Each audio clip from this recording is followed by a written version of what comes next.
ñëwee rek jigéen ñi laay njëkk a jox kàddu nuyu leen noo def. maa ngi si jàmm bu baax Kalzo maa ngi lay nuyu bu baax di la ziar di nuyu Yacine. di nuyu auditeur King FM yëpp ci 99.4. naka suba si. ça va alhamdulilah. yaa sañsee nii ñëw toog kontaan nañ ci yow de. yaa ngi dox bu ko def yëfu joor rek. waaw boobu baax na ayca ñi ngi feggoo ak Pape Madiakhaté le temps de recevoir notre invité Pape Madiakhaté monsieur sport certainement boo di 19h moom xam naa ni woo la jot la dina jafe lool ndax di nga suivre match bi Pape Madiakhaté nuyu naa la. maa ngi lay fay bu baax Kalz di nuyu bu baax Awa Sène di nuyu également suñu invité di Cheikh Ibra Fall Diop délégué commerçant Pàcc Lambaye bu Pikine di nuyu également Yacine Pouy nuyu bu baax a baax.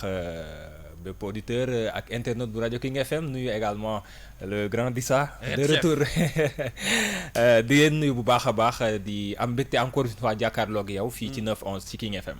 ayca dinañ dellu soit ci kanam xam naa ci parenthèse bi ma ubbi léegi muy match Sénégal Congo boobu nga xam ne mi ngi bokk ci wàllu qualification Coupe d'Afrique bi ñu am mbégte dalal bu baax a baax Cheikh Ibra Fall ma fàttaliwaat ni moom non seulement tour bi sax dafa neex maam Cheikh et puis nekk délégué bu Pàcc Lambaye Cheikh ñi ngi lay nuyu kilifa gi et puis di la dalal ci rajo King FM. asalaamaaleykum Kalz ñu ngi lay ziar. di nuyu seen auditeurs yëpp. di nuyu ñi ma toogandool nii ci studio bi. di rafetlu invitation bi nga xam ne jëmale ngeen ko suñu jëmm. jaarale ko ci waa Pàcc Lambaye. donc ñu ngi leen di nuyu bu baax di leen ziar jërëjëf. balaa ñuy dugg ci waxtaan wi ma bàyyi la ak Awa ak Pape Madiakhaté Pàcc Lambaye dafa yàgg ak ñun maanaam bëri na sax ci gone yoo xam ne bañ juddoo ba léegi ñu ngi koy dégg ci cosaan bërëb la boo xam ne ay nit a fa nekk di daan seen doole est-ce que mën nga dellu siwaat tuuti ci Pàcc Lambaye ak tur bi sax lu ko waral. waa dëgg la balaa may dugg ci thème boobu. maa ngi nuyu waa Pàcc Lambaye yëpp. te su ma nee waa Pàcc Lambaye damay jiital notre responsable moral El Hadji Mor Talla Ndiaye. di ci teg le président Ibrahima Diouf. Mbaye Assa Ndiaye ak Aliou Ndiaye Mbassou. ñoom nag su ma leen waxee rek wax naa waa Pàcc Lambaye yëpp. wax je peux même dire waa secteur informel yëpp. dolli ci aussi ñi nga xamante ne ñu ngi ci marché yi ndax bu ñuy wax Pàcc Lambaye dañuy jàpp que ne marché la. léegi nag di la sant bu baax ci invitation bi encore une fois. di wax ne question bi nga posé dafa am solo maanaam historique gu Pàcc Lambaye bu fekkee bëgg nga ko tàllal xëy na sax mun naa ne temps bi dina xat mais dinañ ko tënk dafay mel ni mu ngi tàmbalee ci jamonoy sëriñ bu mag bi sëriñ Touba. jamono vers les années 1920 dafa amoon ay jafe-jafe ci askanu Sénégal maanaam ay sécheresse di fi am maanaam di bay te du nungu du am ndox du am bi mu demee noonu sëriñ bi joxe woon ndigal.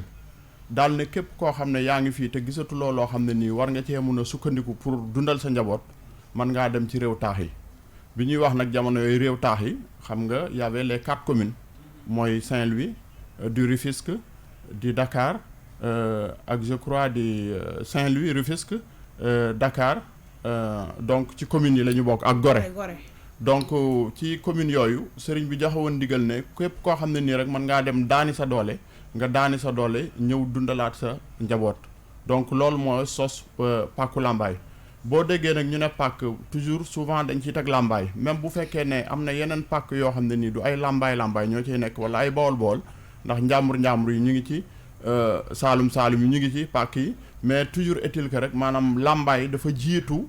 ci pàcc moo tax pàcc boo dégg rek da ngay dégg ne Pàcc Lambaye lañ koy wax. kon du benn rek. du benn pàcc rek. di nga dégg sax léeg-léeg ñu naan fukki pàcc ak ñaar. yi nekk ci Ndakaaru mais ëpp na ko. dafa di nag pàcc yi aussi am na ay dayo pàcc bi nga xamante ni ñun ci la ñuy nekk muy bi nekk croisement Pikine mooy pàcc bi nga xam ne moo gën a rëy ci Sénégal vu ci superficie bi vu ci nombre de personnes yi nga xamante ne aussi ñoo fay xëy. concernant pàcc bi nag principalement mu ngi fa ñëw en 1983 fekk am na lu ko jiitu ay yeneen place yoo xam ne nii ñu ngi fa doon nekk mais nekkul woon place yoo xam ne dañ koy moom waaye bii nga xam ne ñoo ci nekk nag muy bi nga xamante ne ñëw nañ ci depuis 1983 ñun ñoo ko moomal suñu bopp ndax suñu titre foncier la donc loolu daal grosso modo ci tënk mooy li nga xamante ne nii moo sos ak moo ñu continuer di sabab Pàcc Lambaye. waaw ni nga ko waxee Cheikh Ibra Fall Diop nga ñëwaat ci li nga xam ne moom mooy Pàcc Lambaye fi mu jógee lu ko dalek atum 1920 ba atum 1983 bi ñu ko tijjee boobaak léegi ñu gis ne boobaak léegi nag bi mu ko tijjee daanaka Pàcc Lambaye doon na pàcc boo xam ne miin nañu ko ci loolu daanaka at mu ne wala ñaari at yu ne ñu dégg ko ndax ay jafe-jafe yi bokk na ci xataay beeg lakk-lakk yi nga xam ne souvent dafay faral di am loolu it lan mooy li nga xam ne moom moo ko sookee saa su ne rek ñuy dégg Pàcc Lambaye tàkk na Pàcc Lambaye ainsi de suite te xëy na yéen ñi nga xam ne yéen a fa nekk yéen a ñu mën a wax gën a mën a wax exactement lan moo fa xew. waaw exactement comme ni ngeen ko waxee noonu la demee maanaam di leen fàttali tuuti rek que ne dimanche bi di ñëw incha allah ci la Pàcc Lambaye lakk gi gënoon mag mën naa sax ci Sénégal ci wàllu pàcc wàllu marché. mu ngi amoon ci Pàcc Lambaye bu nekk croisement Pikine. dimanche bi di ñëw le 17 incha allah lay am ñaari at bari nañ nag ñoo xam ne xëy na jàppewuñ ko noonu ndax am na sax ñoo xam ne dañ naan la ndax lakk gi boobaak léegi mat na at mais pour vous dire que ne lakk gi dimanche bi di ñëw incha allah dina am 2 ans bu loolu jàllee Pàcc Lambaye ku ko dégg rek maanaam ku ko comme ni ko olof yi waxee ku ko xamul it dégg nga ko ndax lu tax ku ko xamul dégg nga ko mooy am na lu bëri loo xamante ni secteur informel bi maanaam foofu la sukkandiku pour mun a am yeneen branche sax di jariñ réewu Sénégal ndax Pàcc Lambaye ca ngay ñëw maanaam yaa xam da ngay indi lijaasa yaa xam sax jàngoo yaa xam da nga jàng daara ba wàcc ñu ñëw ñu intégré la maanaam jàppale la ba nga yow mujj di jàppale ñeneen te foog naa secteur bu mel noonu ku ci nekk di ci yëngoo noonu war nañ ko jàppale comme li ngay wax nag ci lakk yi dama lay xaajal pàcc bi ñaari pàcc la dafa am côté boo xam ne côté commercial la maanaam commerçant yooyu ci nekk am beneen côté boo xam ne côté artisanal la côté artisanal boobu moo mujj a tudd mun naa ne la chaque 2 ans bon sinon au moins il y a plus d'un incendie par année donc jàppal na xëy na chaque 2 ans dina am au moins benn incendie dina fa am donc bu fekkee ne loolu am na muy côté artisanal ñu dem di dem ba yàgg côté bi nga xamante ne musta am lakk muy côté commercial bi mu am lakk gu jéggi dayo goo xam ne am na 2 ans léegi vraiment dafay jot nag ñu def benn taxaw seetlu pour xool naka la ñuy aare suñu bopp naka la ñuy ànde ak état pour que vraiment yu mel noonu ñu xeex ak moom ba duutul am ndax olof yi nee nañ xoddeeku ci bala ngay lakkale. justement lan moo ko waral ndax gis nañ ne Pàcc Lambaye xëy na ku fa miin dëgg boo fa duggee daanaka nekkin bi foofu daanaka pëccëxoo lañ fa mën a nemmeeku ni gars yi toogee daanaka normalul yéen ñi nga xam ne yéen a fa nekk di ay responsable lu tax boobaak léegi. mooy informel bi ñuy wax voilà informel bi 1983 bu léegi organiser wu leen ngir taaral marché bi organiser ko de telle sorte que xëy na même bu fekkee ne jiyee moom mën na tukkee sax foo xam ne lépp mu nga fa yemb waaye ni muy amee mu bañ di amee noonu. c'est vrai que organisation boobu ngay wax ñun ñoo ngi ci dafa ne nag souvent damay faral di wax ne baadool la mënut a yar moromam baadool la mënut a yëkkati moromam. Pàcc Lambaye déjà boo fa ñëwee rek en première vue li lay impressionné mooy désordre bi nga xamante ne am na ci buntu pàcc bi bu amee ci buntu bi donc am na ci biir mais nag dama jàpp ne am réew aussi bu fekkee ne da nga ci nekk. mu mel ni am na yoo xam ne nii yow da nga ci lot nga solliciter à maintes reprises les autorités compétentes surtout autorités administratives maa ngi benn lettre boo xam ne nii vous-même vous pouvez être témoin ça date ñu ngi ma jox accusé de réception bi le 23 octobre 2018 donc ça fait plus d'1 an maa ngi bind les autorités administratives pour wax leen nañu ñëw accompagner ñu pour ñu xool naka la ñuy organiser pàcc bi mais malheureusement depuis lettre bi ñoom ñu jot ko ba léegi amul benn suite kon dafay mel ni damay dellu ginnaaw ci lu ma waxoon rek mooy baadoolo mënut a yëkkati moromam te bu fekkee ne demee na noonu da ngay dem ba la ngay bañ dina mujj comme li olof Njaay di wax ñax gu wow dina lakk gu tooy ndax milieu boo dem rek corporation boo dem day am ñuy jubal am ñuy dëngal am ñuy dégg ndigal am ñu dul dégg ndigal am ñuy jëfet ñoo xam ne dañ leen di digal ñu def am ñoo xam ne duñu leen digal bu ñu def lu leen neex donc ñooñu ñun dañuy lott ci man ci ñoom dara li ñu mën nag mooy maanaam alerter ndax olof yi dañuy wax ne na nga artu bala ngay arte lii rek doy na firnde ci ne artu nañu kon bu fekkee demee na nii ñoom ñu mel ni dañuy seetaan te wér na ma ne bëri na ci ñoo xam ne ni ñu ngi ci bopp état bi te yàlla moo leen fa teg du seen jëmmi bopp fa ñu nekk ñoom seen bopp balaa ñu fay nekk doon na ñëw ci pàkku lambaay di fa jënd ñoom ñi nga xamante ne ñu ngi fa ñu nekk bu ñu mënut a ñëw tey dinañ yónnee pàkku lambaay di fa jënd ay matériel te pàkku lambaay yàlla dimbali nañu ñun ñu nekk fa di góorgóorlu di daan suñu doole ba ñun suñu wàll bopp ku ci créé wul sax petite et moyenne entreprise am nga ci entreprise donc foog naa ne secteur bu mel noonu di informel parce que man bien vrai que le terme n'est pas péjoratif informel mais je récuse que ñu bàyyi ñu ci dans l'informel donc li ma nga xamante ne moom laay santaane di ko ñaan mooy donc informel boobu su ma juumul moo leen xaw a arrangé quelque part non informel bu fekkee ne dañ koy wax comme ma dellu ginnaaw tuuti rek terme bi c'est pas péjoratif parce que informel bu ñu koy wax dama lay xaajal secteur bi ni mu demee exactement booy xool sur 6 millions de personnes actives le secteur privé mooy bi ngeen nekk yéen ak le secteur administratif mooy administration bi embauché wul sax lu mat 600 000 personnes donc qu'est-ce que ça veut dire cela veut dire que au moins ñun nous faisons 10 fois plus que li nga xamante ne moom la état ak secteur informel engrangé di ko jariñ ay nit kon kay vraiment secteur bu mel noonu je crois savoir que dañ ko war a jàppale d'accord dëgg la waaw Kals damay delluwaat rek ci li nga waxoon sànq muy xoddeeku balaa ngay lakkale ndax defe naa ne ndimbal na ca fekk loxoy borom ku ñuy dimbal dañuy fekk nga dimbali sa bopp ba pare ndax anarchie bi nekk Pàkk Lambaay moo gën a pure anarchie ba fa nekkoon avant mu doon lakk ci bu ñu delloo ginnaaw ci 2 ans yi passé donc loolu noonu mu nekk matuwaay yoo xamante ne yéen war ngeen cee jóg balaa état wala kenn di leen ci fekk ci li ma xalaat parce que damay dégg sax ci biir wax ji ne Pàkk Lambaay ci biir dañ doon jaay gasoil ci biir ndax defe naa fu ay bant nekk ay kii nekk fa loo xamante ne taal ko dafa yomb ñu fay def jaay gasoil donc loolu cigarette rek war na mën a lakk Pàkk Lambaay ba ñuy xamal sax ne loolu moo taxoon lakk ba def na lu mot presque demi-journée ñu koy jéem a fay mënuñu ko fay est-ce que loolu c'est normal ñu fay jaay itam gasoil non c'est vrai xam nga bi lakk gi amee dafa bëri woon ay coow te souvent ñun interpellé nañ ñu jamono yi ci ay rajo yu bëri ak i télévision mais bugguñu woon àddu ndax réaction à chaud des fois bu fekkee am na rek mun na la wax loo wala mu jëf loolu loo xam ne ni waroo ko jëf mais bi ñu demee ba def un recul ñun xool nañu dama lay jox loo xamante ne da nga koy vérifier sa bopp Pàkku Lambaay bi mu commencé lakk plus d'une journée laay wax mur ba dafa daanu notre mur de clôture bi ñu demee ba nga xamante ne lakk gi weesu na ñoom ñu bàyyi leen ñu ñëw débarrasser li fa nekk lépp ñun avec nos propres moyens ñu ne dañuy construire suñu mur ériger waat ko ñu indil ñu ne waru leen ko def parce que il faut ngeen am autorisation certes il faut ñu am autorisation mais nag je crois savoir que ne nit ki bu nekkee ci këram yaakaar naa këram lakk buntu ba lakk jarul nga koy laaj autorisation pour mu ñëw monter waat buntu c'est un minimum donc bi ñu commencé pour defar mur bi pour organisation bi ngay wax ñoom l'état ci boppam dañ leen ñett du ñu defar mur bi jusqu'à nos jours mur bi defaruñ ko. est-ce que jox nañ leen explication. non explication mooy waruñu ko def c'est tout. donc xam nga ku ci nekk ci ñun ñi xam nga état ni muy doxee maanaam day ñëw imposer la loo xamante ni du sa njariñ mais tu es obligé pour être légaliste nga accepter ko. lii moo tax ñun defaruñ mur bi ba léegi pour commencer par organisation comme li nga wax Awa. donc ñun bëgg nañu organiser wu. mais bala nga ne naam nekk fa bu fekkee ne yaa ngi bëgg organiser wu def le minimum mooy nga maanaam aar sa bopp. ba sàcc du fa dugg ba xëy na du Samba Boy du jóge fa la rek ñëw dugg. ñu ne la duñ ko def à qui la faute à qui la responsabilité état la. te amuñu benn explication valable bu mu ñu mën a jox ñoom moom suñu yëf dañ koy mirer avec nos propres moyens ñoom soxlawuñ ñu ñëw dimbali ñu ci vraiment je crois que ne mënuñu lu dul accompagner ñu en quoi faisant daal ne def leen jox ñu ndigal. mais Pape Sarr man mais dañu bañ loolu bu loolu jàllee aussi. yaa ngi wax désorganisation bi nga xamante ne moo am ci biir pàkk bi. loolu moom la ñu commencé. dama ne baa doolu mënut a yëkkati moroomam.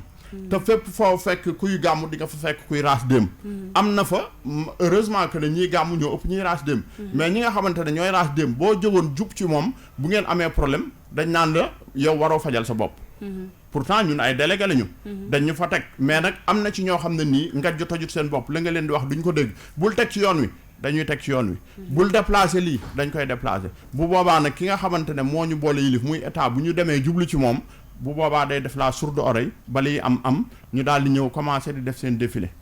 mais yéen seen Pape Sarr ñoom seen diggante ak état c'est quoi leur problème ak état parce que si je me rappelle bien yéen a ngi doon jot ay menaces yoo xam ne dañ leen fi bëggoon yëkkati te ngeen ne Pàkk Lambaay seen titre foncier la. exactement damay dellu tuuti ginnaaw rek ndax maa ngi occulter benn passage bu ñu wax muy gasoil bi. bi lakk gi amee wax yi dafa bari.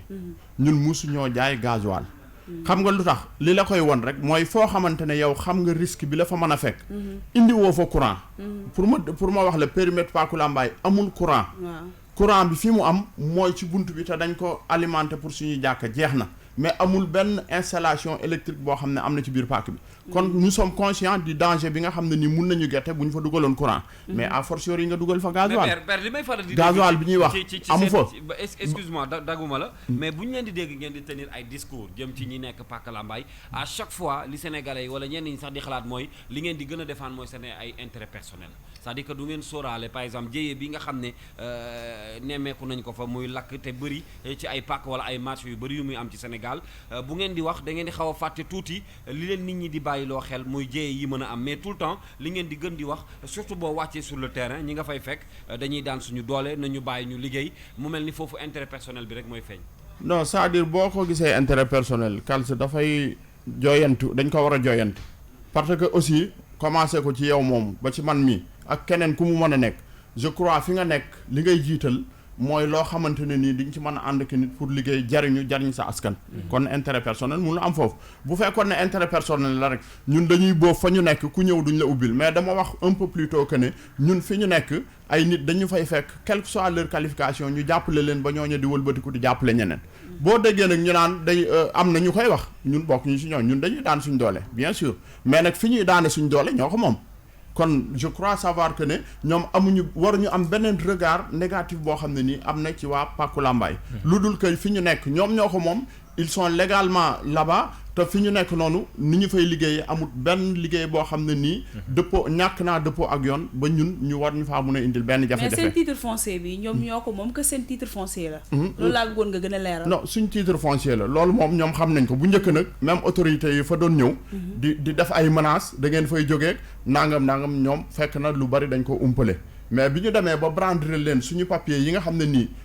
papier yu légaux la ñu teg ko sur la table je crois que ils ont mis de l'eau dans leur vin. léegi man li ma bëgg a xam mooy li ngay expliquer léegi ne mbir mi seen titre foncier la donc mbir mi balaa kenn seen yëfi bopp la ngeen nekk ci bërëb boo xam ne saa su ne day faral di am ay lakk-lakk ay jéey yoo xam ne day yàq seen liggéey ngeen ci ñàkk xaalis bu bari mais seen bakkan sax mu nga ca xott gerte bu ma la déggee nga ne am na ñenn ñoo xam ne mënoo leen contrôler te yéen ngeen organisé wu ci ak kuréel gi ñëpp war ku ci bokk rek war ci tënku tey est-ce que nan la ñu mën a comprendre ngeen yilif ay nit ba pare te mën leen bëgg loo leen def loo dara te mën loo leen def loo dara te ay sanction mënul tegu ci seen dodd loolu it nan lañ ko mën a comprendre ngeen yilif leen te mënoo leen ci ñoom dara.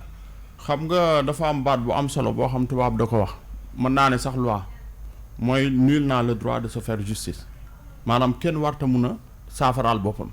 loolu nag bu ñu koy wax ñun ñu dégg ko dañuy jàpp ne bu saafara jotee kon bu ñu demee ci ñu war a saafara ñoom dañoo war a saafara bu ñu saafarawul donc le problème restera toujours entier donc côté boobu moom ñun ñii la ñuy jiital lu tax ñi nga xamante ne nii li ñu fay teg ci ay charte dëppoowuñ ak moom wala defuñu ko bu boobaa ñun duñ mën lu dul dénoncer bu ñu dénoncer nag dinañ dénoncer à qui de droit bu boobaa ñoom ñoo war a revenir lii li tax mu indaale ko benn ay firnde gi ni yaa ngi dégg maanaam lii dénonciation la boo xam ne dañ ko def pour wane ne pàkk bi ni mu mel jaaduwul te ñi ko melal noonu mënuñu ci ñoom dara nañu ñëw jàppale ñu ànd ak ñun ñu liggéey ko ñu depuis plus d'un an ñu ngi ñu jox une réponse boo xam ne nii daanaka amul suite kon kay ñun xam nga bëgg nañu ko ñu organiser mais nag ci biir organisation bi nañu bokk ñëw ànd ak ñun ndax am na foo place boo dem rek y a des réalités socio-culturelles yoo xam ne ñoom da leen di échapper mais ñun xam nañu ko bu ñu ñëwee ñu ànd ak ñoom lu ñu bëgg a organiser pàkk bi dinañ ko organiser pour revenir un peu en arrière gis nga gasoil bi ngeen di wax nii amu fa dinaa leen wax li sababoon lakku Paku Lambaye le 17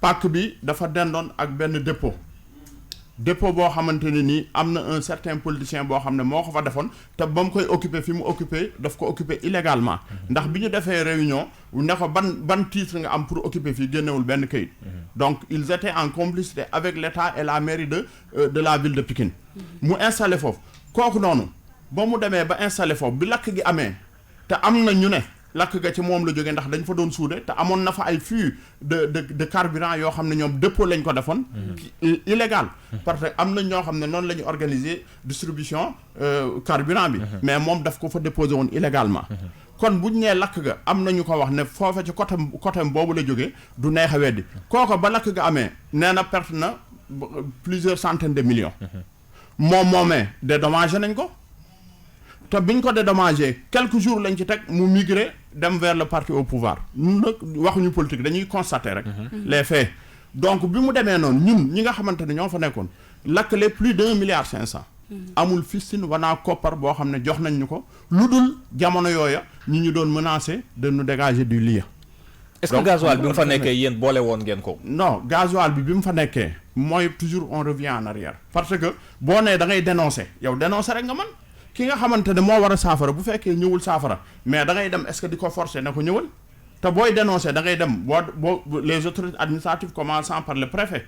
le sous-préfet. bu kiiwul nga dem police wala nga dem gendarmerie. mais ñooñu ñëpp dañ leen di interpeller sur d'autres cas même beaucoup plus dangereux ou bien beaucoup plus grave duñ leen gis duñ leen dégg kon dafay mel ni Pàkku Lambaay dañ ko bàyyi ak boppam te nag Pàkku Lambaay ñun ñii fa la ñu nekk ba am suñuy entreprise. mais bi lakk gi amee te yéen njortu ngeen bu baax ne cause bi foofu la jóge ci moom. pourquoi vous n'avez pas porté plainte contre lui. non li tax du ñu porter plainte. dama ne ñu déggante bu baax ci wax. am na ñu ne lakk ga ca moom la jóge. d'accord yaa ngi dégg. donc man mii di ko wax taxaw mu ne lakk ga fa la jóge am na ñu ne. lakk ga ca moom la jóge léegi nag bu fekkee ne jéye am na. ñu jël dossier bi teg sur la table de la police. mooy liggéeyam. mu def enquête. enquête bi ba léegi ñun xamuñu ban suite la am. te interpellé nañ lu foofu man suma ulet plus d'une 40aine de personnes di leen laaj ci lakk gi lu ñu ci xam. yaa ngi dégg. boobu ba léegi amul benn suite lu dul nag y a 4 mois man convoqué nañ ma dikk di ma laaj ci lakk gi man leen du ma ci wax. parce que amul ñaari police ci Sénégal benn police nationale la fi am on m'avait interpellé au niveau du commissariat de Pikine. li ma fa doon wax naa ko kon du ma fi nekk di waxaat leneen je suis vraiment désolé. et bu fekkee dañ la soxla ci enquête tamit mënoon ngaa tontu rek. non c'est-à-dire li may wax si tontu naa.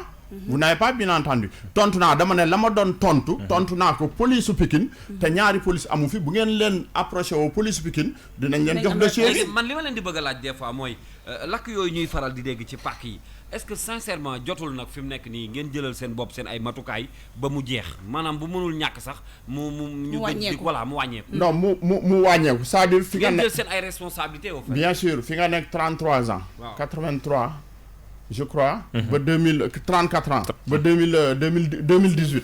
donc ça fait 35 ans yu ñu fa nekk. waaw 36 ans ci 2019 bi. 36 ans benn yoon la fa lakk Moussa am ci pàkk bi côté commercial.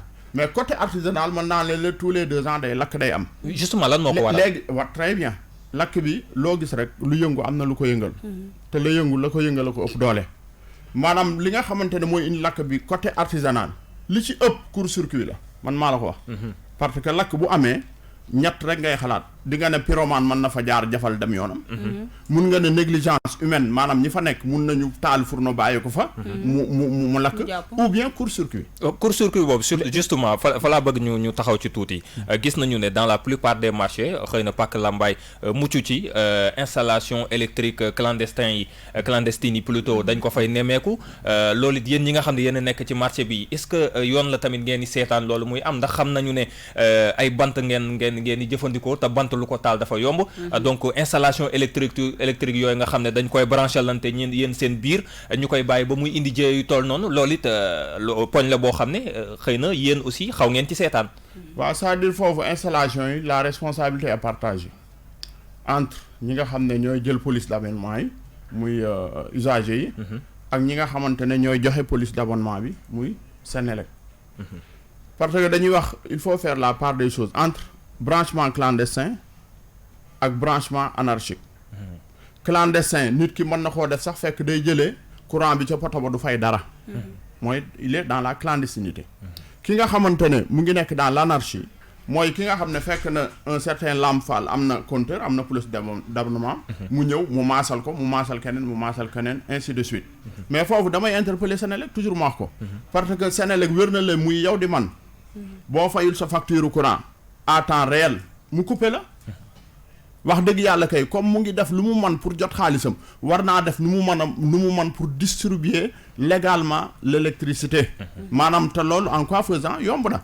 bu ni ñuy contrôler compteurs yi di ñëw di relever. ku ñu ñëw fekk ñu compteur sa place nga am courant ñu dem topp ko ba compteur ba la branché ñu déboulonné ko yóbbu bu ñu ko defoon benn yoon wala ñaari yoon kon je crois savoir que ne loolu dina jeex donc foofu li ko ëpp moom côté artisanal affaire électricité léegi pàcc loolu mooy pàcc Senelec bi léegi yéen seen pàcc ci branchement yooyu ñun suñu responsabilité mooy bañ a bëgg lu yomb mooy lan mooy que yow xam nga ne dañ naan la pour sa contrat da nga war a am police d'abonnement pour am sa courant bopp mais fais tout pour nga dem egg ci loolu par exemple man damay dénoncer léeg-léeg bu ma gisee ñuy gas fil di ko jaalale ci suuf dama naan man du traverser sama buntu place léeg-léeg mu indi soir mais damay taxaw ne du traverser sama buntu place ba dañuy mujj bàyyi mais ku lu mel noonu bu ko ñëpp doon def xëy na maanaam branchement bi ni mu anarchique du demee noonu te anarchie boobu aussi muy demee c'est une grosse perte pour le Sénégal parce que Senelec société nationale la yow sa fis si nañ ci sama fis si nañ ci bu boobaa nag perte boobu mun nañ ko résorber maanaam wëlbati ko delloowaat ko ci biir Senelec mu jarañ askan wi yëpp mais ñoom duñ ko def waaw laisser aller yi daal Sénégal moom dafa bari d'accord Awa waaw balaa ñuy dem ci reportage bi waaw d'accord balaa ñu dem ci reportage bi sax parce que ci loolu la ñuy wax muy assainissement ba dafa des de trop assainissement bi te pourtant bu ñuy wax Pàcc Lambaye ñetti mairie ñoo ko séq Pape Sarr ñetti mairie ñoo séq Pàcc Lambaye muy mairie Pikine Est ak mairie de la ville Pikine Ouest Dalifort ak mairie de la ville ñoom ñoo séq Pàcc Lambaye te assainissement boo fa demee fi mu toll nii ndox ba fay nekk ba pour nga jaar Pàcc Lambaye da ngay fàtte sa bakkan depuis nawet bi ba léegi te bu tawee ndox yi ci biir place wu jaaykat yi lay nekk doo am foo jaar donc pour nga am accès ci ñoom ci kaw tali bi ngay obligé taxaw ci trottoir bi pour mën a wax ak ñoom donc mënoo fa accéder biir nawet te ba léegi ndox baa nga fa donte nawet bi jeex na oui loolu moom merci comme remarqué nga ko ba vraiment wax ko loolu mënuñu fi woon jógee te duñ ci wax gis nga ndox boobu ngay wax maanaam ndox la boo xam ne marché jën lay jógee eau usée boo xamante ne dafa xeeñ xunn non seulement fi mu placé parce que croisement Pikine ku ko dégg xam ne mooy buntu Pikine mooy duggukaayu Pikine kon képp koo xam ne nii jóge nga ci banlieue bi rek li ci ëpp pour relier Dakar di nga jaar foofu te gis nga loolu noonu problème de santé publique la mun a indi parce que d'après vérification yi ma def ndax man maa ngi dox ay jéego vérification yi ma def il s'est trouvé que ne même am na ñaari boy yu ma interpellé bi ñu demee vendredi pour consultation dañ ne leen est-ce que yéen amu leen lu ngeen di nooyi kon xam nga loolu c'est difficile te man une fois je dis woo naa waa ONAS jox nañ ma plusieurs numéros yoo xamante ni numéro de déclaration lañ ko tudde mais jusqu'à nos jours ba bi may xëy nii ba bi may wàcc démb ndox mi mu ngi foofu à tout moment day gën di ball di dem ci tali bi ñun nag comme ñun ay légalité lañ xale yi demoon nañ ba ne ah waaw mais lii jaaduwul est-ce que duñ ci wut pexe comme ñoom woo nañ leen ñëwuñu ñu ne dañuy baar ma ne non ñun ay républicain lañ nañu interpeller ñi ñu war a interpeller bu ñu deful ñun ñu toog muñ mais nag muñ am na fu muy yem donc toujours ça revient que ne maanaam seetaan gi nga xamante ne nii dañ ñu ko seetaan te nag nous sommes partie intégrante de la nation d'autant plus que li ñu fiy dugal amul beneen secteur boo xam ne mu ngi ko fiy dugal kon ndox moomu ñu ngi wax encore une fois di woowaa ONAS jox nañ ma ci benn numéro directeur woo naa ko jusqu'à présent sans suite ñu ngi leen di wax ne loolu waxuñu rek pour waa Pàcc Lambaye mais pour askan wi yëpp loraange la joo xam ne nii mën na ko jur te boobaak léegi ndox mi mu ngi foofu d'accord may fàttaliwaat ni que suñu gan tey ki nga xam ne moom la ñu dalal dans ce studio mi ngi tudd Cheikh Ibra Fall moom nag mooy délégué des commerçants bu Pàcc Lambaye peut-être xanaa le temps ñuy ñëw ci reportage bi fekk muy yemb ñu dellu soit ci assainissement boobu nga xam ne moom la Awa Sène doon wax léegi te muy jafe-jafe ndax fi mu nekk la nag ci zone bi mu nekkee la donc day intéressant ñuy wax ci wàllu assainissement boor yi Pàcc Lambaye également leneen loo xam ne bëgg naa la ko laaj parce que bu ñu demee tey ba gis ni seen délégué di leen représenter un peu partout ba ci seen wàllu communication est-ce que jokkoo bi waroon am diggante yéen ak état bu weesoo de temps en temps ñiy dem di représenter est-ce que réellement diggante bi ratax na xam nga loolu toujours ñu ngi koy rechercher te dama wax ne tungi ni du teew du ñuy nataal te wedd gis bokku ci këyit a ngi nii xam naa sori na la mun nañ buñ la ko liiralee di nga xam ne ñun ñu ngi fëgg seeni bunt mais ki nga xam ne fëgg nga buntam te ubbilu la est-ce que ñun dañuy am maanaam doy di toog foofu di tardeel suñu bopp duñ ko def dañuy dellu suñu liggéey jusqu'à ce que ñoom ñu xam li ñu war a def te loolu xam nañ ko dañ ko defut wala boo xëy na dañ koo mënul peut-être am nañ volonté bi mais mënuñu ko peut-être loolu laay xalaat mais ñun jóguñu ci di dem police jóguñu ci di dem gendarmerie jóguñu ci di dem préfet jóguñu ci di dem sous préfecture di leen interpeller pour wax leen lii ak lii kat war na fa am gis nga pour comme ni ko Awa waxee dañu nekk à cheval entre les trois mairies Dalifort Pikine Ouest ak xam nga yéen loolu ngeen jàppee état mairie ville sax dafa Calze laisse-moi terminer mairie de la ville toujours le maire bu dee mu ngi fi daf ñuy romb à sa droite d'accord kon mu ngi gis li fa nekk non man li ngeen jàppee état xam nga Sénégal li ñuy jàppee état mooy ngeen dem toog ak ministre bi nga xam ne seen mbir mën na cee wax wala sax président de la république mais boo ma waxee ay maires yi wala peut-être ay gouverneur ak yooyu Sénégal fii ñooñu peut-être dayo bi ñu leen war a jox dëggantaan njaay sax duñu leen ko jox wala sax ndax yéen li ngeen di revendiquer di ko laaj bu ngeen demee ba wax ko dana yegg ci njiitu réew ma non man dañ ciy rafet jot parce que comme li ngay wax suñ communication ñun ñu ngi koy mëne ci vraiment mooy ak moyens yi nga xam ne am na. yi ngeen am gis nga fi ñu toll nii. dem nañu ba bu saa yu anniversaire bi di jub si entre guillemets. damay interpeller plusieurs organes de presse. pour wax leen que ne toll nañu fii. anniversaire bi ban date la. le 17 prochain. D'accord. Dimanche. donc bu fekkee ne xam nga loolu buntu la aussi booy fëgg pour communiquer. lii ngeen di def nii tam ñu leen ci sant. parce que ñun demandé wuñ ko. yéen a toog ba xam ne ñun ci la ñu bokk ngeen invité ñu pour ñu leeral. donc bu ñëpp defoon ni yéen. xëy na ka warlu ka mënul woon a dégg dina dem ba dégg. mais malheureusement ñun gis nga ñu toog ak préfet ñu toog ak ministre bi ñun moom la ñu yemale xam nga lu tax ñun li ñu gëm mooy ñàkk jar ñu jëf jël. ñàkk tedd te loolu li fekk yaa ngi ciy sukkandiku doo gis lu fees sa bët par rapport ak keneen nomination bi mu yor wala élection wala ndombal tànk bi nga xam ne nii moom lañ ko takkan bu ñu toogoon nii dañuy discuter ak ñoom à bâton rompu mais ki ngay discuter day fekk nga gis ko. ki ngay discuter day fekk nga moom mu ubbil la buntam. mais malheureusement loolu amul. d'accord Awa Sène doxantu woon na boori Pàcc Lambaye ci benn reportage ñu teewlu ko te dellu soit ci jotaay bi. ñàkkum assainissement la ñu nemmeeku fële ca buntu Pikine Pàcc Lambaye mbalit mekk ndox mi nekk lu sonal lool ñi fay yëngu Omar Ñing di kenn ci jaaykat ya. ndox mu dem saa bu ñëwee day taa bu dugg si place saa bu tawee kaw trottoir bi ñu toog wax dëgg yàlla dañuy jaaxle trop amuñu ko ne suñu jàppale. Cheikh Ibra Fall Diop di délégué yori kàddu Pàcc Lambaye ne pertement bu mag la ci ñoom. par saa yu tawee maanaam mun naa ne xale yi dinañ toog lu mat une semaine yoo xam ne clients yi duñ leen mën a approché ndox mi dina ëmb seen i bagage ba ñoom sax duñ mën a accéder seen bagage donc manque à gagner bi ñuy jural maanaam lu takku la loo xamante ni amul kenn koo xam ne dañu koy jox. ñoom jaaykat yooyu la sax tooguñu rek di xaar état wala mairie ndax ñu ngi jéem ay pexe ci mbalit mi tamit mooy loolu nga pôle yi ñoo ko def pour liggéeyal suñu bopp daal ñu daal dóor waar rek nga xam wax dëgg yàlla mais nag suñu am ku ñu jàppale tamit jël gis nga fa ay pôle mbalit yoo xam ne ni ñun ñoo associé wu defar ko di ci def suñuy mbalit pour bañ foofu salté. assainissement bi doon na lu ñu bëgg loolu ONAS wax ci fële ca Pàcc Lambaye ndax canal bi waroon na jël ndox mi moo fatt li ni mel moo waral bu tawee rek njaay mi taxaw. ci Awa Sène yow yaa demoon Pàcc Lambaye ci wàllu assainissement bi nga xam ne junj nañ ko léegi mu mel ni jafe-jafe la fa. waaw jafe-jafe la Calze parce que boo fa demee sax yow ci sa bopp en tant que être humain da ngay xaw a am lu la naqari ndax ndox ba fa nekk man bi may dugg Pàcc Lambaye dama obligé yëkkati sama yére taf sama bakkan pour mën a romb mën a accéder ci ñi nga xamante ne ñooy jaaykat yi te ndox mi mu ngi jaaree ci côté mairie ba ñëw Pàcc Lambaye mairie Pikine Ouest loolu tam pour man même bu fekkente ne mairie Pikine Ouest nekkul responsable waa Pàcc Lambaye mais ñoo dend dara doxul seen diggante ñoo dend am na ci part de responsabilité waaw am nañ ci part de responsabilité waaw ñu am nañ ci part de responsabilité parce que ñoo dend Pàcc Lambaye boo fa génnee mairie bi ngay dugg boo génnee mairie ba Pàcc Lambaye nga jëm léegi ndox bi nii lay rombee jógee marché central ñëw ci ñoom romb mairie bi ñëw ci ñoom kon xam nga loolu pour man ci sama xalaat bu gàtt maire bi am nañ ci responsabilité parce que maire bi fi woo waa ONAS sama xalaat bu gàtt ku fi woo maire bi fi woo waa ONAS du toog 2 jours te waa ONAS ñëw ñu defaral la ko ci seen commune lañu la nekk mais leneen li nga xam ne tamit mën nañ ko seetlu ndax wax dëgg yàlla di dem ci marché te mënoo sax am accès bu normal ndax ndox ma ak salte ba à la fin sax day yàq liggéey bi nga xam ne moom la fa jaaykat yi def est-ce que du xaw a impacter un peu seen liggéey ba tax clients yi di daw boor boobu bien sûr que oui parce que nit ki fi muy dem foog naa ne li muy jiital mooy bu demee fi muy dem ba egg aajom faju mais bu fekkee ne munoo fa egg donc xalaat nga ne d'avance que ne fii munoo faj sa aajo feebar mën la fa dab exactement ba pare maanaam condition yi nga xamante nii ñun ci la ñu nekk tellement dafa difficile par rapport ak loolu ndox moomu di ruisseler maanaam mairie de la ville de Pikine xam nga ñëw sës mur moo dox suñu diggante kon je disais tantôt que ne maire toujours mu ngi jaar foofu di gis ndox mi xëy na waxu ci dara wala boog dégguñu ne wax na ci dara mais loolu manque à gagner bi mu ñu mën a indil kenn xamul nu mu toll c'est encore une fois toujours rek pour ma wax leen que ne laisser aller bi am ci réew mi il faut ñu jooyanti ko ñun suñu wàllu bopp nag ñu ngi jéem lu ñu mën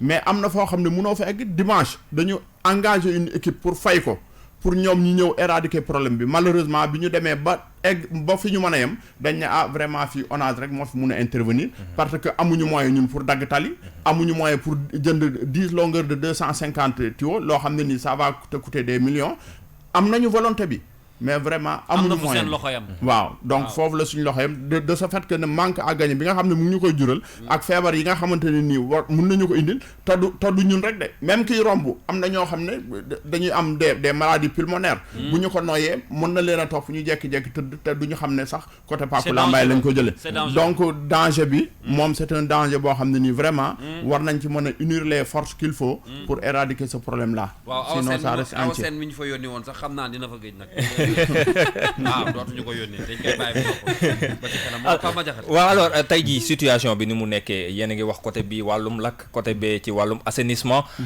tey jii mu mel ne kon dafa mel ne foo laal day metti ci situation bi jëm ci yéen tey jii nii lan mooy tax seen taxawaay tey lan mooy seen jàmbat tey lan mooy tey cri du cœur bi tey boo ko doon béral lan lay doon cri du cœur bi mooy lu man dama koy tënk ci ñetti araf dama leen koy wax toujours muy ARR mën nga lire nga ne aar boo ko tekkee ci Wolof mooy ku bëgg ku ko protéger ku ko aar boobu mooy cri de cœur bi may lancé te su ma koy lancé dama ci associé sama mbokk yi nga xamante ne ñoom laa nekkal ndax ndimbal na ca fekk loxol borom A bi mooy nañ ñu assainir R bi ci topp mooy nañ ñu restructurer beneen R bi nañ ñu régulariser loolu mun naa ne mooy cahier de charge boo xam ne nii même état bu ñëwee mënut a weesu loolu ndax ñoom lu ñu xam-xam ñun ñi fi nekk liñ ci am xam-xam ñoom amuñu ko ci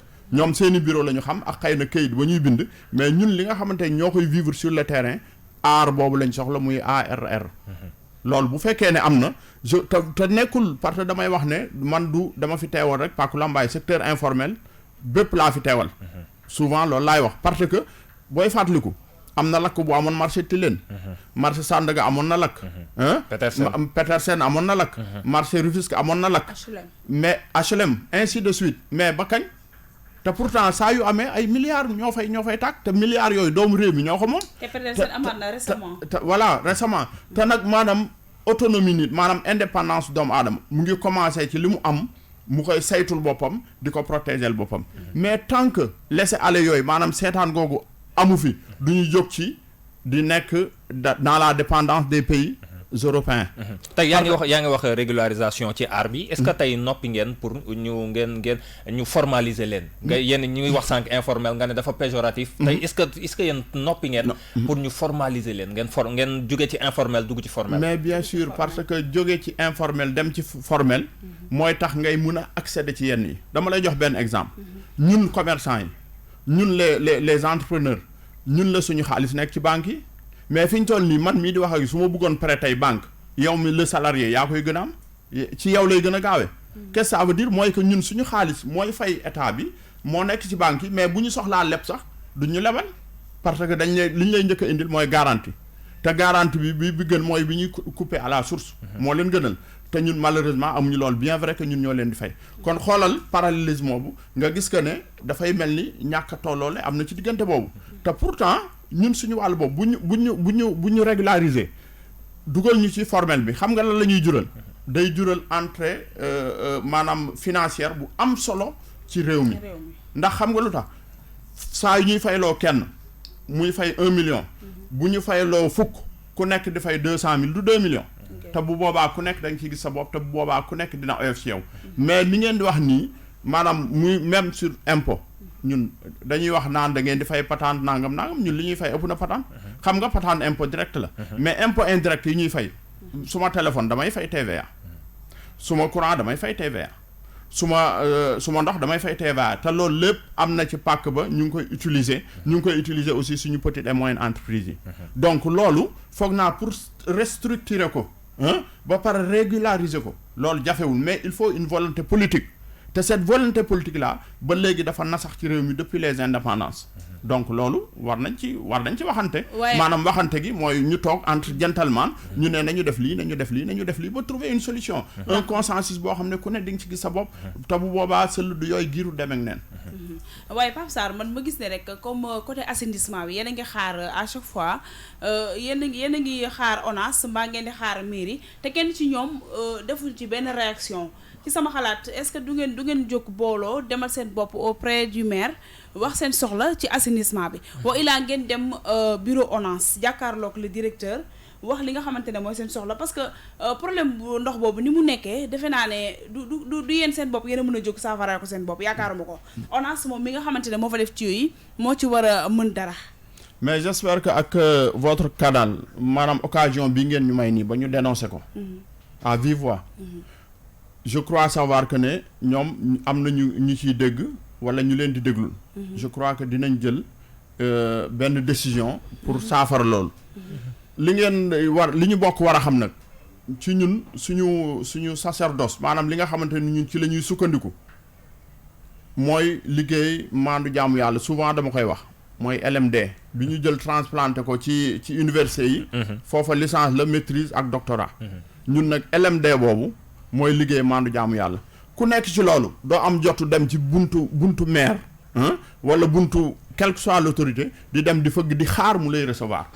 mun nga nag def say doxalin parce que lii benn ci doxalin yi la bien vrai que yéen ñu may occasion bi. ñun jël nañ suñu téléphone woote waat te képp ku xam administration sénégalaise boo demoon di bëgg a lijjanti benn affaire mu mel ni da ngay ñaan di mën maanaam mën nga fa nekk de 8h à midi te kenn du la recevoir ñun nag vraiment am ñu jot. mais non ñun bu ñu xëyee suñu liggéey la ñu nekk.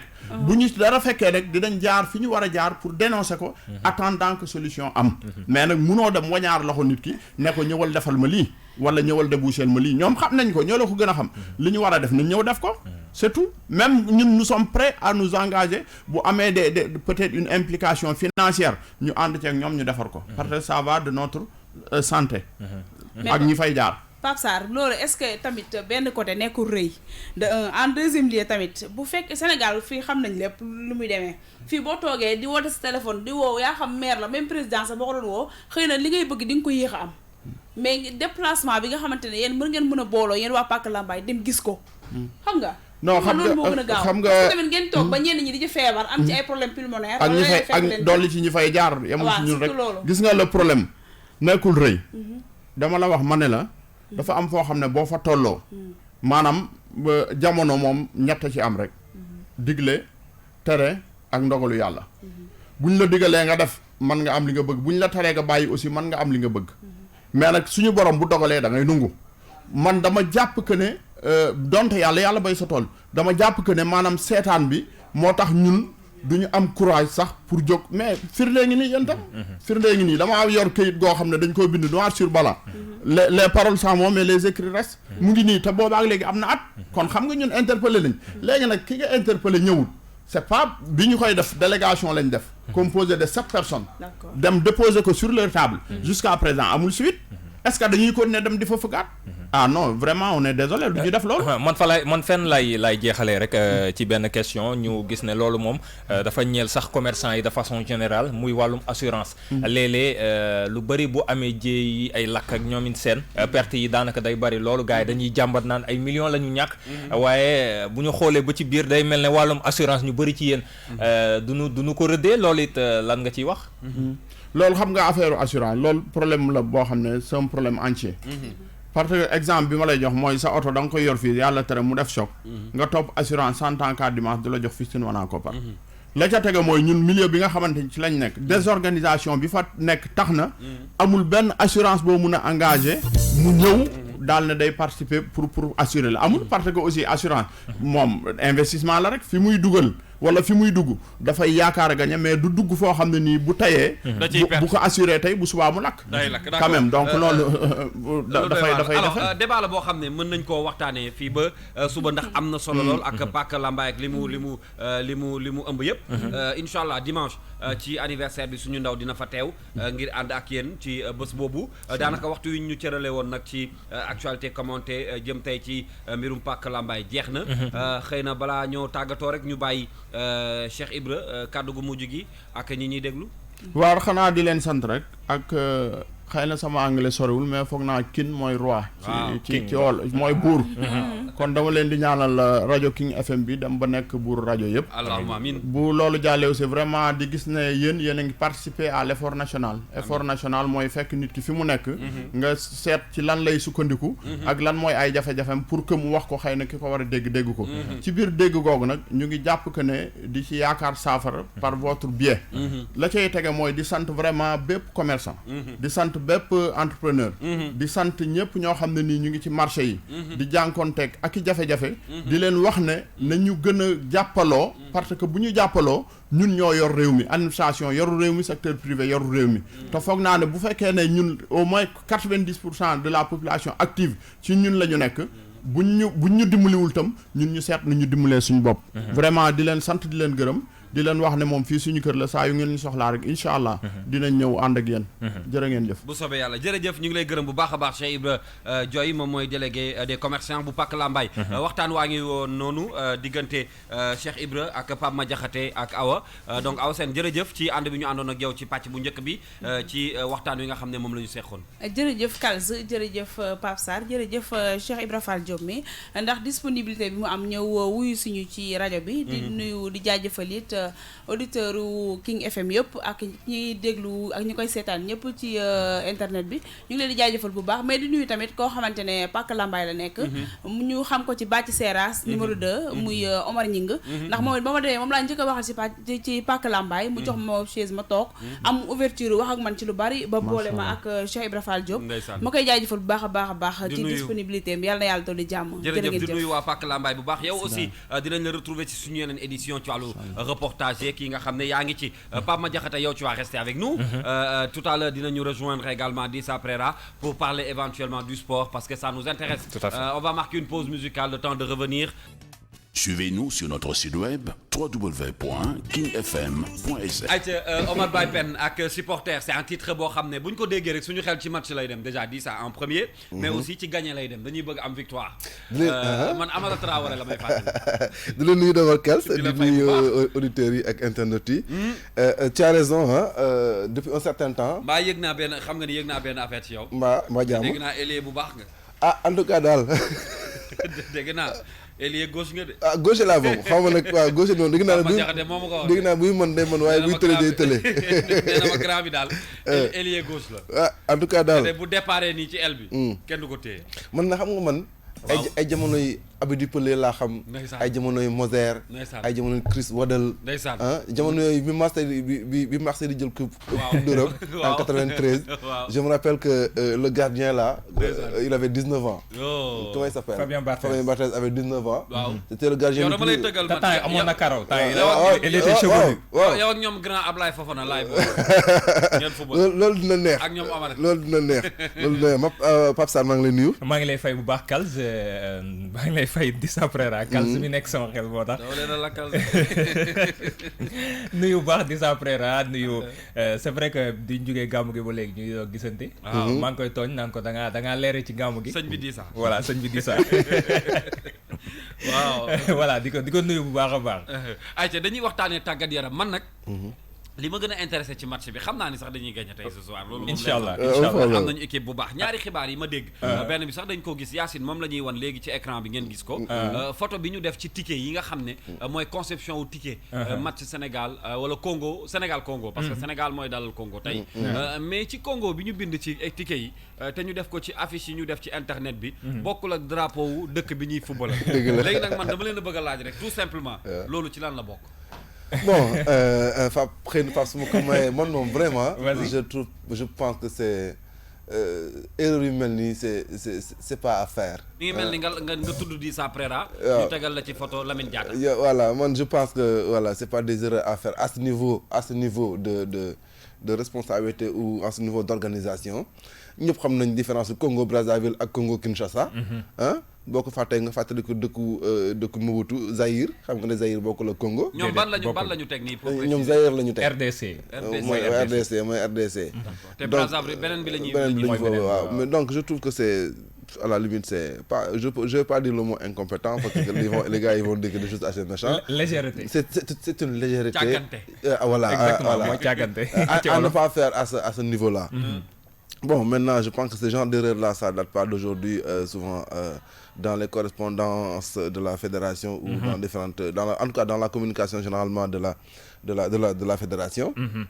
Bon, on va pas me dire qu'il n'y a pas des gens qui comprennent pas du bon français là-bas, ça donc je pense également plutôt que c'est un peu de la légèreté comme je dis, voilà, et qu'il faut vite y remédier, hein. Exactement. Il faut vite y remédier par ça. Exactement. Non, légèreté là. En fait, et puis ce n'est pas la première fois, on se rappelle il y a pas longtemps, amna ben liste bu ñu defoon ci équipe nationale bu Sénégal, liste bu Aliou Cissé génné won, il y avait une erreur, amone erreur encore une fois ci turu joueurs yi ba ñu gis gars yi dem patamé dugaat tappewaat liste bi modifié.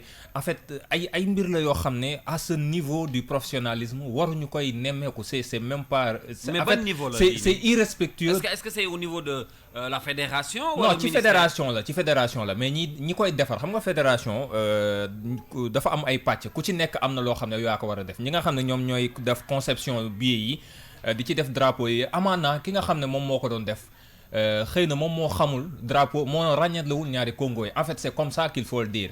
Ki nga xam ne moo doon def drapeau yi moom moo xamul ne bii mooy Congo tel bii mooy Congo tel moo tax mu daal di def erreur bi. Donc c'est grave, mais c'est très grave à ce niveau de est-ce que waa Congo mënuñu ko gisee nenn ni? Non, effectivement, parce que attends, photo bi ça fait le tour des réseaux sociaux. Donc reetaan nañu sax pour man waxuma sax ñàkk mu def leen dara frustré leen, mais reetaan bi ñu ciy reetaan c'est ça qui me fait le plus mal loolu moo ma gën a naqari ci mbir mi. Mais bon après corriger nañ ko, mais voilà c'est la énième fois erreur yu mel ni ñu koy def. Et je pense que à l'avenir pour ñu mën ñu respecter, en tout cas respecter suñu fédération, il faut que ñu éviter di def yenn erreurs yi, parce que mine de rien dina la wàccee, dina la ñàkkloo fayda un peu, ñi dañ la reetaan. Et puis voilà ça, et puis le fait que ça fait le tour du web fu ne ci àdduna bi xëy na gis nañu ko te nekkul loo xam ne nice na pour dëkk bu mel ne Sénégal bi nga xam ne écoute équipe nationale mu ngi def ay performances à tous les niveaux. Équipe boo xam ne ñu ne Sadio Mané ma nga ca ñeneen ak ñeneen ña nga ca,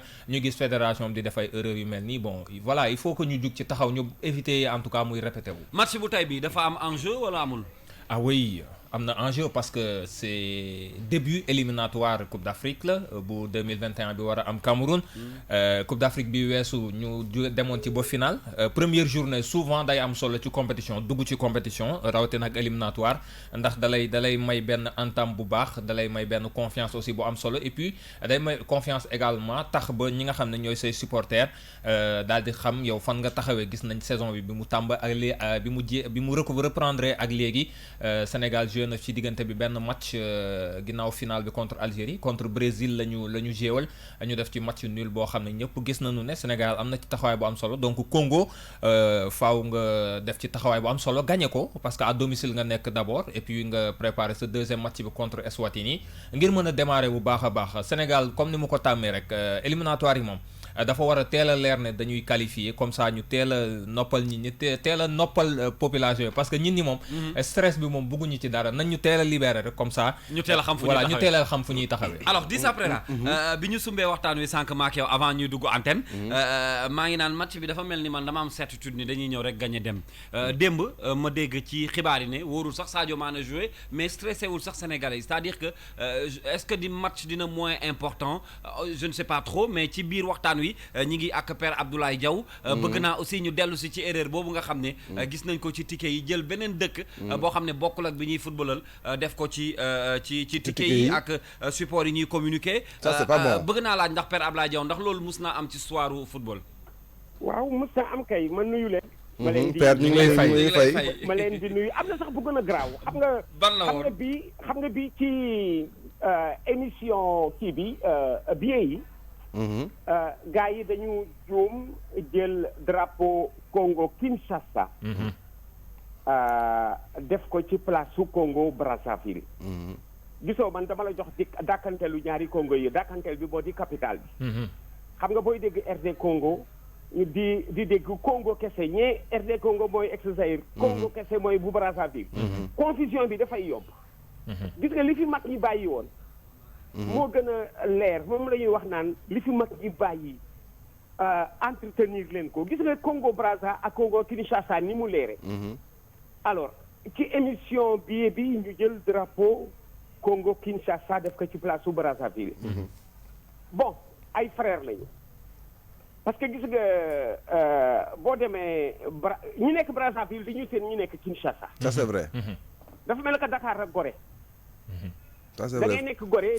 fleuve bi moo leen xaajale. fleuve bi moo leen xaajale. voilà da ngay nekk Dakar di gis Gorée. je pense que c'est Lubangui-Chari si je me trompe voilà pas. di nekk Gorée di gis Dakar di gis Gorée nekk Gorée di gis Dakar. fleuve bi rek moo dox seen diggante d'ailleurs daañu mus a nekk benn pays daañu mus a dem ba nekk benn Congo. kese daañu mus a nekk benn Congo alors erreur bi glissé mën na am te am na sax beneen bu gën a garaaw xam nga ba na gënoon a garaaw. ban la. ñaari Congo yi am na ci dëkk bu ci doon recevoir benn tëgg hymne keneen ki. hop. tëgg hymne keneen ki. boobu yéeme na. voilà comme léegi ngay recevoir Congo Kinshasa ñu ñëw taxaw fanfare bi tëgg Congo tëgg hymne Congo Brazzaville. dëpp ko. joueurs yi ñoo ko interrompre. mu loolu spectacle woon joueurs yi yëkkati seen loxo comme pour dire non non non ñoo bañ. gaa ñi arrêté ñu ñëw chanter seen hymne. ok. xam nga boobu déjà internationalisé na. dëgg la. internationalisé mais est-ce que doyen c'est vraiment pas à éviter parce que moi je pense que quand même en tant qu'un pays comme le Sénégal je veux dire la fédération bi war na am chaîne d'organisation boo nga xam ne que ay erreurs yu ndaw yu mel nii ay je veux dire pour man war nañ ko dépasser. waaw xam nga wóolu sa bopp rek mooy indi lii. confiance baax na ki ko def il s'est simplement trompé de bonne foi. Il s'est trompé simplement de bonne foi. Mais dafay nekk une leçon à retenir. parce que dafa am liggéey yoo xam ne ku koy def waruloo wéet. dëgg la. waruloo wéet. dëgg la. am na décision yu nga xamee ni léeg-léeg boo paree sax laajte yàlla nga daje ku la ñu déedéet. kooku ni la déedéet su ngeen discuter dana gën a dëgër. et puis wala léeg-léeg gis nga soo wéetee xam nga kan moo lay wéetali te gën a efficace. mais dictionnaire. dëgg la. dictionnaire bi ngi ci salle de rédaction yëpp. dëgg la ñu ci salle de réunion yëpp. boo demee ci dictionnaire bi fekk fa les drapeaux de l'ensemble des pays au monde. dëgg la. doo ci jóg mais nag léeg-léeg xam nga da ngay wóolu sa bopp. wóolu sa bopp ni lii la ba yow sa bopp tu es surpris par ton erreur. ça peut arriver. mais doyen. waaw. peut-être deuxième question ou peut-être la dernière peut-être doyen kii wax na ko sànq match bi tey est-ce que am na enjeu. ak lan mooy enjeu bi. ah oui am na enjeu qualification Coupe d'Afrique la. te xam nga léegi Sénégal dafa am statut. gis ce matin en présentant le match en donnant l'information. Quand j'ai entendu Sénégal vice-champion d'Afrique dama ni mais c'est vrai. ah oui parce que dañ koy fàtte. dañ koy fàtte. dañ koy fàtte parce qu'on ne retient que le champion. dëgg la. Alors en présentant le match quand j'ai entendu Sénégal vice-champion d'Afrique. c'est un statut hein. voilà léegi dama xaw sursauter. pourquoi ma xaw sursauter parce que c'est un statut à défendre. du mu nekk encore pesanteur ci match bi si ajoute nga nekk chez toi. J'ai bien aimé les propos de Aliou Cissé que j'ai entendu ce matin. Xam nga par quel bout il a pris le match pour y entrer. Il dit attention, nous relèverons d'une défaite. Ça aussi on l'oublie. Quelle défaite est-on tenté de se poser? mu ne leen on a perdu la finale de la Coupe d'Afrique, c'est notre dernier match. Ça c'est vrai. C'est notre dernier match. Et quand il fait ce rappel, c'est parce que lui est persuadé que les Sénégalais sont bons quand ils relèvent d'une défaite. bu ñu leen gagné tey bu ëllëgee ñooy gagné. dëgg la. dañuy fi pourquoi ñun réactionnaire lañu. bala ñoo mën xeex sax nga jëkk ñu dóor. waaw généralement waaw loolu mooy tiital askan wi nag généralement doyee. bala ñoo mën xeex yàlla bu mu nekk nag benn dóor bu nga xam ne dañ ciy nelaw. loolu moo xaw a mais bala ñuy mën a xeex nga jëkk ñu dóor. waaw mais doyen. Pape Sarr. waaw doyen Abdoulaye Diaw Pape Sarr ñu gis ne ñi ñu war a dajal ñoo di waa Congo. Congo nag y a pas longtemps daje woon nañu moom mais boobu match amical la woon ñu gagné woon leen 2-0. Congo jamono ji boo koy situé ci échiquier africain bi fan nga koy teg. Ils sont dangereux. Ils sont très dangereux. li tax ñu dangereux xam nga dëgër bët. mi ngi ci ñoom njàddar yi mu ngi ci ñoom gis nga gëj nga dajeeg un Congolais de Brazzaville waa Kinshasa ngay faral di gis. ñoo bokk lépp ñoo niroo dañu niroo 100% xam nga ay frère lañ. dëgg la. kii rek a dox seen diggante nee naa am na ñuy jógee Kinshasa. defi marché am na ñuy jógee Kinshasa defi marché Brazzaville. am na ñuy jógee Brazzaville defi marché Kinshasa benn dëkk la dox rek géej gi rek a dox seen diggante ñu bokk du drapeau ak hymne. mais benn dëkk la ñoo bokk kon qualité gis nga ragal bi nit ñi ragal chinois yi. j'appelle cela de Kinshasa. les Congolais de Kinshasa. ñu ngi ci waa Brazzaville njàdd dama lay jox benn exemple. xam nga am na ñu fàtte ni Congo Brazza c'est un ancien champion d'Afrique. gagné na Coupe d'Afrique des Nations. te ba mu koy gagné xam nga fan la ko gagné. Cameroun. Cameroun a organisé Coupe d'Afrique en 72. mu am Cameroun en demi-finale 60 000 spectateurs toog. ñu jaay leen pank njàdd bi éliminer leen. éliminer le Cameroun au Cameroun en Coupe d'Afrique en 72. mais ku def loolu am nga yeneen qualité yu weesu yu footballeur. tu as des qualités d'homme ñoom boobu race lañu. ay conquérants lañu. lu impossible lañ naan dañ koy def. ñoom noonu la ñu mel ak kuñ ñi am na benn jikko d'ailleurs bu ñu jëlee ci sénégalais kuñ ñi moo fi mën ñu daan la. ñu bëgg la daan kooku c'est sénégalais. ok ñoom tamit noonu la ñu mel. njàddari nañu ils n'ont pas froid aux yeux. Et je vais te donner un mot que je vais mettre entre guillemets. Guillemets am na importance li ma la wax. ay bandi lañu. waaw footballistiquement ay bandi lañu. et puis ils ont un entraîneur boo xam ne it ci wàllum football xam naa ne la nga xam ci bari na cet entraîneur brésilien Valdo a été milieu du PSG. place ba mu bàyyi PSG ba léegi kenn jëlu ko. et maa ngi koy dégg ci sagesse am. mu naan ci sagesse am un grand pays comme le Sénégal nous allons essayer comme on dit. de réussir l'exploit loolu mooy di li muy wax sénégalais. mais père. bokkul ak li muy wax joueurs yi bu tëjoog ñoom di entraîner. mais père.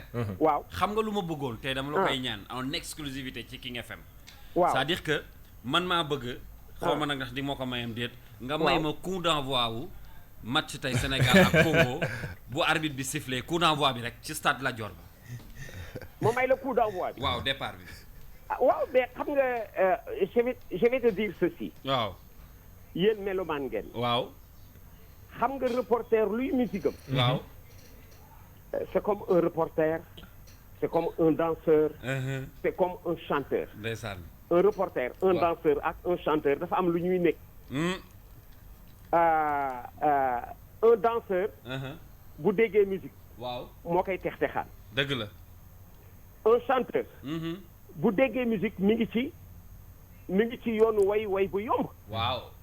bu dégg musique bi mosoo gis chanteur bu jiitu musique bi day dugg mu soog a yegg. mu doog a yegg wax nga dëgg de. waaw xam nga reporter luy musique am. waaw. ambiance su stade. mais man dama la tànnal beneen tey. ban. boo xam ne dama la ci dégg ñu way la ci. ayca anamu. man bii laay ubbee rek bàyyi la nga démarrer. waaw mais xam naa waaw mais comme du ma chanteur. waaw.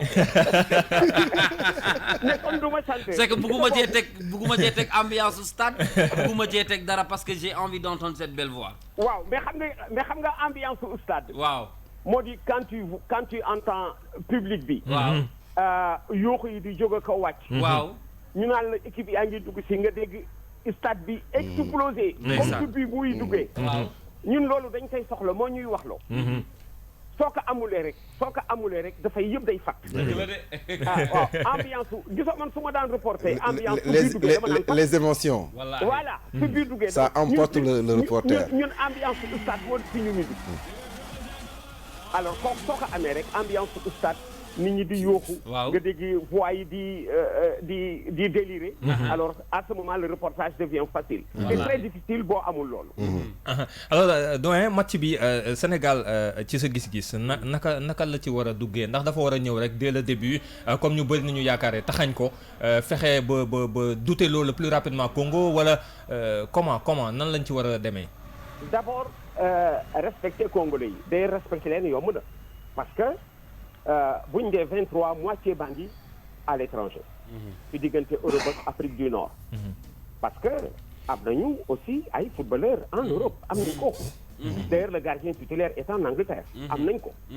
donc ñun ak ñoom ñoo bokk profilu équipe. bu la neexee nag nga seet calibre équipe yi. parce que ñëpp nekkuñu Liverpool. dëgg la. ñëpp nekkuñu Naples ñëpp nekkuñu Paris Saint-Germain dégg nga galan xam nga li may wax. voilà alors c'est déjà un début de différence. ñàkkul sax ni ñoom seen pro yi bu ñu ñëwee dañuy fan Sadio Mané. dañuy fan Kalidou Koulibaly dañuy fan Idrissa Gana Gueye. effectivement. gis nga léegi nag pour mën leen gagner xam nga fan moo di sa yoon. da nga leen di respecter.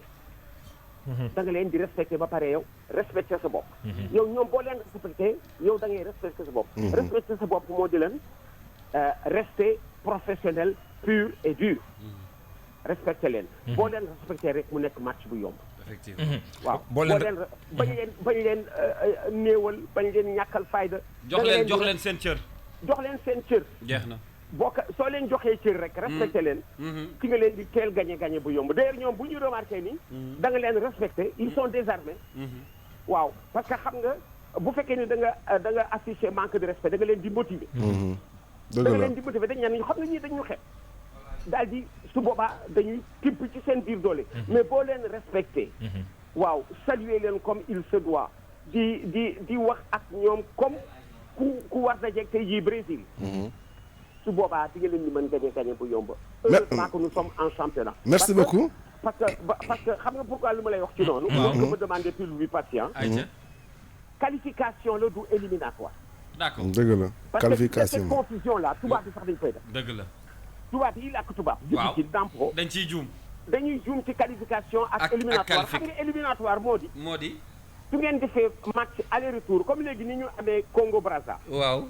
joué ak moom tey au Sénégal. fekk que à Brazzaville kenn éliminé. sur l'ensemble des deux matchs les scores des deux matchs désignent quelqu'un qui est éliminé. et ça continue mais là c'est sous forme de championnat. waa ji mën na la dóor aller retour nga qualifié. dëgg la. waa ji mën na la dóor aller retour. nga qualifié ñun par exemple Congo Brazza mën nañ ko dóor aller retour mu qualifié. dëgg la d'accord. alors moom laa wax ni tey jii gagné 1-0 ak 5-0. li tax mu xaw nekk même chose tu ne marques que 3 points. dëgg la. si tu gagnes 1-0 c'est 3 points si tu gagnes 5-0 c'est 3 points. d'accord kon am nga des raisons d'être appliqué extérieur. merci beaucoup doyen. waaw voilà merci bien. merci énormément gis nga Kals je reprends un peu fu doyen daanale. boo xoolee poule bi. on a le Sénégal on a Congo Brazzaville on a la Guinée-Bissau on a l'Eswatini. Eswatini ancien Swaziland. waaye ana Namibie. Namibie. mu ngi ci beneen. yawoon nañ ko waaw mais boo xoolee ci poule boobu noonu. à part le Sénégal toutes les autres équipes se valent à peu près à part Eswatini qui semble un peu être l'équipe la plus faible. Tout à fait. mais boo xoolee Bissau Guinée ces derniers temps ils ont fait ñu ngi ñëw. Tout à fait. maintenant comme ni ko Sénégal Guinée Bissau dina compliqué. mën ak yow ñoo koy seetaan. dina compliqué ci yow moom man ak yow ñoo koy seetaan. est-ce que duñ ko seetaanee fii. xaw ma ne waaye mën ak yow ñoo koy seetaan. donc boo xoolee poule bi. Sénégal moo ci nuru équipe bu ci ëpp doole parce que mooy vice championne bi. sinon à part loolu les trois équipes peuvent se tenir entre Eswatini Congo Brazza ak kii. te jàpp naa ne sax Guinée-Bissau ak Congo Brazza ñoom ñoo xaw a ëpp chance. donc ñoom ñoo xaw yem sax doole ci yenn affaires yi. Tout à fait. donc c'est pas nekkul benn groupe bu nga xam ne c'est groupe de la mort la wala groupe de feu la pour le Sénégal.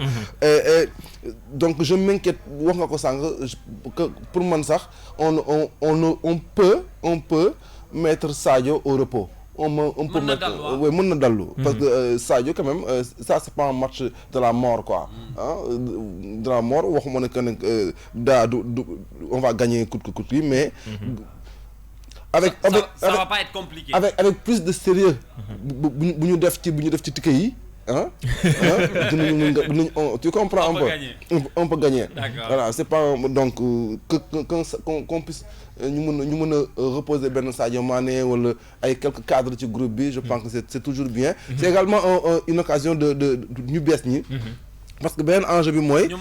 non beneen enjeu bi mooy sax. équipe bi ça va être à mon avis benn équipe recomposition bu bees parce que jàpp équipe bi demoon du Coupe d'Afrique bi passé forcément du équipe boobu à 100%. man jàpp naa ne 11 de départ la ñuy gis. voilà alors ma dem service commercial rapidement le temps de revenir pour jeexal waxtaan woowu nga xam ne mi ngi jëm ci diggante match bu Sénégal ak Congo. Ne bougez pas, c'est l'heure de la pub. bëgg di wax ak ku la neex nu mu la neexee bu ànd ak réseau moo gën. waaw kay. Profite pleinement pendant un mois de 14 gigas, 900 minutes et 500 SMS avec ton Illimix à 5900 francs seulement sur le seul réseau 4G+, partout au Sénégal. Ok. Orange. Conditions générales d'utilisation des Illimix sur orange.sn. jërëjëf di gërëm waa service commercial ci page de pub boobu daanaka loolu mooy jeexal waxtaan wi tey. Le temps ñuy ñëw di ko tëjee ak revue de presse bu Serigne Saliou Seck. Rendez-vous à 19h pour le match c'est ça. Inch'Allah match bi 19h la ëllëg di nga ñëw ñu débrief un peu ci match bi. Inch'Allah stade Lat Dior bu Thiès lay doon 19h fàttali ne ginnaaw match bi dimanche Sénégal day jouer deuxième match à Swatini d'où l'importance même xam naa ne Aliou Cissé moo ko tey mettre un peu le flou ci participation Sadio Mané mën na ko jouer mais mën na ko xëy na bàyyi ba deuxième mi-temps. ndaxte comme on a 2 matchs te moom il n'est venu que hier. match bi tey la donc xëy na wax na démb sax ne dina waxtaan ak moom. pour xool exactement ndax du ko jouer peut-être une mi-temps ci match bi. match contre Swatini bi mu jouer ko tout le match je pense que c'est dans l'ordre du possible de toute façon Sénégal. pour man 23 titulaires lañ am donc. on peut se permettre de reposer certains cadres dans certains matchs. D'accord merci beaucoup Pape Madiakhaté ñi ngi lay gërëm may fàttali ni ci kanam tuuti di nga ñëw ak rédaction bi Midi Culture ci page sport bi. mais after stade ce sera pour dimanche. di ngeen ci ànd ak Mamadou Ndiaye moom certainement dina ci ñëw ci beneen angle lay traité match bi nga xam ne moo war a am tey Sénégal di dàbbali waat dimanche. ce sera inchallah ci after stade di magazine bi nga xam ne moom la ñu jagleel lépp lu jëm ci wàllu tàggat yaram ci rajo bi le maa ngi gërëm bu baax di sa Préra sama ailier gauche bi. waaw xam naa ni match bi moom bu ma ko tëggee ba noppi. damay composé 11 ci kër gi xam naa ni yow di nga ci bokk Daouda dina ci bokk. Cheikh Diaw dina ci bokk. Mamadou Ndiaye dina ci bokk. Kader mënu cee bokk. yow ban position ngay taxawee yow. bon man bàyyil ma coacher rek. bu coacher léegi après ma dajale. est-ce que dañ la teg ci camp yi yeneen grand journaliste yi ay Ablaye Fofana Seck. ñooñu gars yi nekk. ay ñoom grand Hubert Mbengue. Sëñ Saliou nag foo koy teg. Sëñ Saliou gone la. damay bañ mu football. Sëñ Saliou dafay ndoro góol sax moom. nee na dugal rek lay def nag. nee na waaw xam naa ko xale yi ci kër gi kay dugal rek lay oui ma mën nañoo football. waa kay jàmm ak xéewal. jërëjëf merci.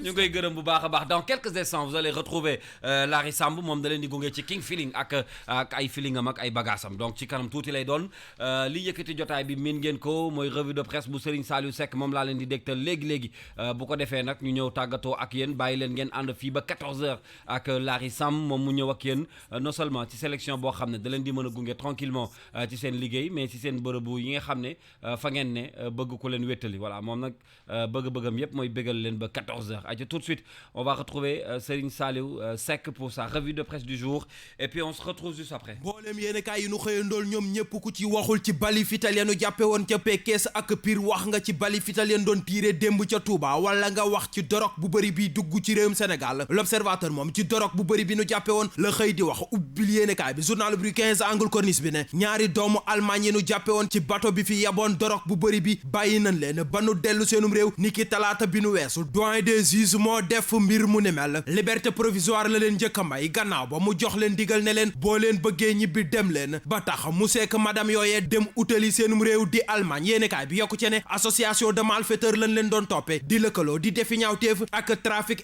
international de drogue avocat bi leen di layool di maître Amadou Ndiaye ne la tax ñu bàyyi leen moo di ne ñaari mbir yooyee ñu leen doon tuumaal police bu réewum Allemagne moo leen ca setal xam leen ni laalewunu benn yoon ci mbirum dorog bin fi mujjee jàpp tolloon ci juróom-ñaari téeméer ak juróom fukki kilogramme yi cocaïne te marine nationale defoon lu ni mel ci la libération yéen kaay xëy di wax journal bi ne équipage ba nekkoon ca bato ba lu toll ak ñaari téeméer ak fanweeri milliards ci xaalisu CFA la leen douane Sénégal alamaan l'observateur ne lu ci mën di am daal moom dorog bin fi njëkk a jàpp doyen des juges bàyyi na ñaar ñenu ca jàppoon ba nu dellu seenum réew di Allemagne diggante Sénégal ak France ca la Tribune xëy di wax ubbil journal bi yéen kaay bi des médias bi ne diggante Sénégal ak France war nañ koo xoolaat ndax nag li nu duppee forum sur la paix ten koy amal ci Ndakaaru Paris ak Niamey ñi fari ci déndu Afrique moom dañ ni fi ñukku président Macky Sall dem utali président France di Emmanuel Macron yéene kaay bi ne leneen lu nu ca war a leeral tamit moo di ne boobu leen ndaje lan moo di njariñam leneen lu amul njariñ te Tribune yéene kaay wax ci moo di mbirum góor jigéen te waa Jamra nee nanu nguur gi ci boppam ñooy jox récépissé kuréeli ngóor jigéen ñi ba tax ñuy def li leen neex journal bi ne monte na xalifa général des Tidianes nee na Aly Ngouille Ndiaye mbiru ngóor jigéen ñi seeni mbir la kon nag faaw ngeen wax ci Moustapha Diakhaté ne wax ci boppam dafa jot waaye te leeral li ci ONG Jamra wax ne ngóor jigéen yi nekk ci réewum Sénégal récépissé yi nguur gi moo leen koy jox yéenekaay bi ne lu ci mën di am daal mbiri ngóor jigéen yi moom Serigne Babacar Sy Mansour wax na ci ca Tiwaawoon Pire jàpp Pekes bali fital yanu fa jàppe woon daanaka yéenekaay yi nu xëyandool ñoom ñëpp xëy di wax la ca bees ubbil Le Quotidien journal bi ne juróom-benni doomu aadama yanu ca jàppoon juge ba génne na yatukel ba gàll ko ci seen kaw ndax nag ñett ci ñoom dem nan kaso yeneen ñett moom duñu dem duñu dikk teyit duñu yónnee ndax nag contrôle judiciaire lanu gàll ci seenum ndodd alkaati di militaire ba nu ci doon tudd itam mandat d'arrêt international lan ko fëgg bali fital démb fëgg nañ ko ca Touba ubbil Vox Populi journal bi ne ca Touba kër maire ba di Abdoulahat Ka la benn waay soxik fitalam tiire fay bali fital yéenekaay bi ne waajoojee Serigne Abdou Mbacké Cheikhouna la tudd te police déglu na ko ba noppi li nu dégg démb Vox Populi wax ko moo di Hissène Habré wérul dafa feebar waaye nag yéenekaay bi nee na administration pénitentiaire ba weddi nan ko ba noppi xam le ni Hissène Habré dara dalu ko enquête yéenekaay ne ahakay ndax nag bi nu joxee kàddu gi njabootuk Hissène Habré rawatina jabaram di Fatima Raymond Habré li mu xamle moo di boroom këram gi wérul te it moo ngee ki firnde rawatina ordonnance yu koy dëggal ba tax ndaw si ne lépp li administration pénitentiaire bi wax dara nekku ca dëgg liy dëgg moo di équipe nationale bu Sénégal ak équipe bu Congo dinañ laale tey ci àllarba ji record yéenekaay ne bu juróom-ñaari waxtu ci ngoon jotee lay doon te ca benn dëkk ñaari gaar di stade Lat Dior ba nekk ca Thiès lay amee Aliou Cissé ci yéenekaay Futurs Médias bi ne gagné rek lañ ca bëgg ngir am tàmbali bu baax record yéenekaay ne Sadio Mané itam yegsi na tàggatu na ñu teeroo ko comme ni ñuy teeroo buur